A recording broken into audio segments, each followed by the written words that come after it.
Hello students, good morning to all of you. Today we discuss on a chapter named Evolution of Computer. That is the first chapter. इस chapters में हम देखेंगे कि computer की journey कैसे हुई, start कैसे हुई और आजकल हम लोग कंप्यूटर्स में क्या कर रहे हैं.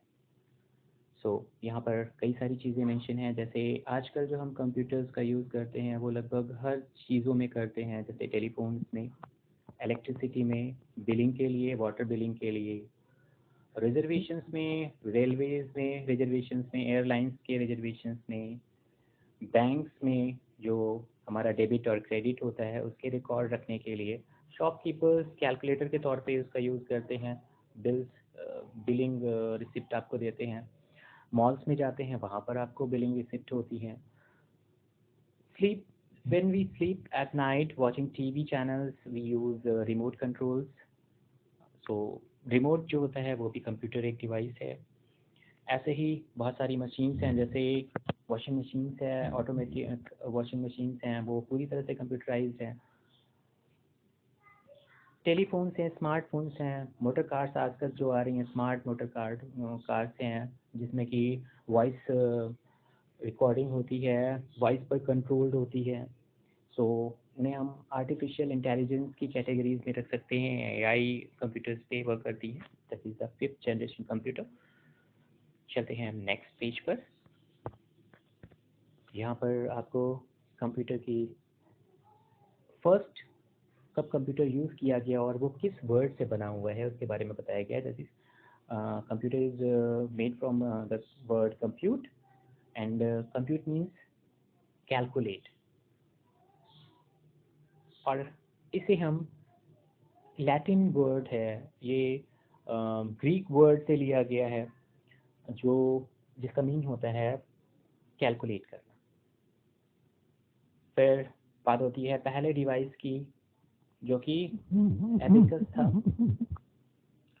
इसे यूज़ किया गया ग्रीस में सबसे पहले और वहाँ पर एक फ्रेम बनाया गया और रेक्टेंगुलर फ्रेम था. उसमें कई सारे स्ट्रिप्स बनाए गए जिनके अंदर बीट्स को रखा गया और उन बीट्स की काउंटिंग से ही हम लोग कैलकुलेशंस करते थे उस समय. बाद में इसका एडवांस फॉर्म आया जो कि आपको नेक्स्ट पेजेस में दिखाई पड़ेगा. हिस्ट्री ऑफ कंप्यूटर की बात करते हैं. हिस्ट्री ऑफ कंप्यूटर्स में सबसे पहले जो कैलकुलेशन स्टार्ट करी गई वो स्टोन्स की मदद से या बोन्स की मदद से या फिंगर्स की मदद से ही हुई. फिर धीमे धीमे हमें और डिवाइसेस मिलने गए और उन डिवाइसेस की मदद से, जैसे एबेकस था, हमने कुछ मैथमेटिकल फंक्शंस और मैथमेटिकल फंक्शंस का यूज़ किया जिनमें एडिशन, सब्सट्रैक्शन, मल्टीप्लिकेशन और डिवीज़न आए.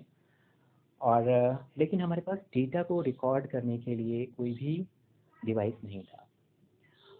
जब ये डिवाइस आया तो हम एक्चुअल में कह सकते हैं कि उस वक्त हमने कंप्यूटर का यूज़ किया. चलते हैं नेक्स्ट पेज की तरफ. एबेकस एक डिवाइस जिसके बारे में मैंने बताया था. ये डिवाइस दो पार्ट्स में डिवाइड किया गया है. यहाँ पर एक आपको अपर पार्ट दिख रहा होगा जिसमें 2 बीट्स दिख रही हैं और एक लोअर पार्ट है जिसमें 5 बीट्स हैं हर स्ट्रिंग में, हर क्षण में. उसके बाद बात होती है कि ये वर्क कैसे करता था. 5 की काउंटिंग के लिए नीचे की बीट्स को यूज़ किया जाता था और 5 की काउंटिंग हो जाती थी तो एक जो 2 ऊपर बीट्स हैं उनमें से एक बीट्स को ऊपर कर दिया जाता था और फिर 6, 7, 8, 9, 10 काउंटिंग फिर से स्टार्ट हो जाती थी. और जब पूरी काउंटिंग हो जाती थी तो ऊपर की 2 बीट्स को चेंज कर दिया जाता था, या तो ऊपर की ओर या नीचे की ओर करने पर ये डिवाइस बताते हैं कि काउंटिंग 10 कंप्लीट हो गई है. फिर हम डेसिमल प्लेस पे दूसरी तरफ जा सकते हैं. ऐसे ही करके इनकी काउंटिंग करी जाती थी और ये 9 स्ट्रिंग्स आपको दिख रही होंगी. और जब ये कंप्लीट हो जाती थी तो ये टेंस में कन्वर्ट, टेंस हंड्रेड्स में, और इस तरीके से ये वैल्यूज़ आगे बढ़ती जाती थी. आजकल इनका यूज़ चाइना, जापान, रशिया वगैरह में और ना ईस्ट एशिया कंट्रीज़ में अभी भी होता है. चलते हैं नेक्स्ट पेज पर. that is a device that is known as a Napier bone. In 1617, Scottish mathematician named John Napier, उन्होंने एक डिवाइस डेवलप किया जिसमें उन्होंने 10 स्ट्रिप्स रखी और हर स्ट्रिप्स में एक नंबर्स के कैलकुलेशंस को उन्होंने दिखाया है। सॉरी, जैसे यहाँ पर एक बड़ी स्ट्रिप्स आपको दिख रही होगी और यहाँ पर आपको छोटी छोटी स्ट्रिप्स दिख रही होंगी। तो ये 1 से लेकर 9 तक की स्ट्रिप्स यहाँ हैं और 0 की स्ट्रिप्स हैं।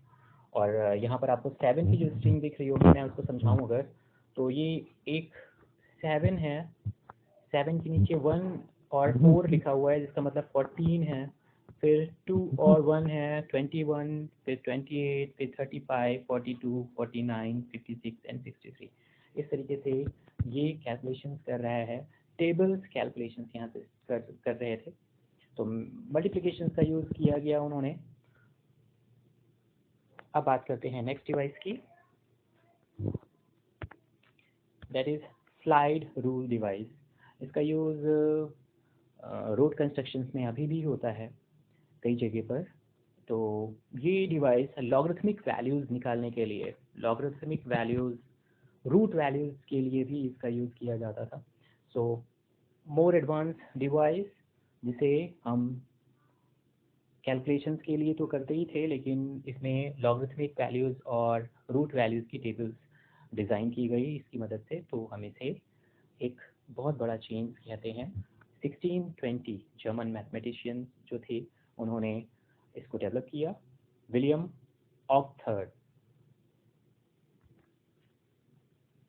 सो आज के लिए इतना ही, कल फिर मिलते हैं एक नए टॉपिक के साथ में। तब तक के लिए हैव ए नाइस डे।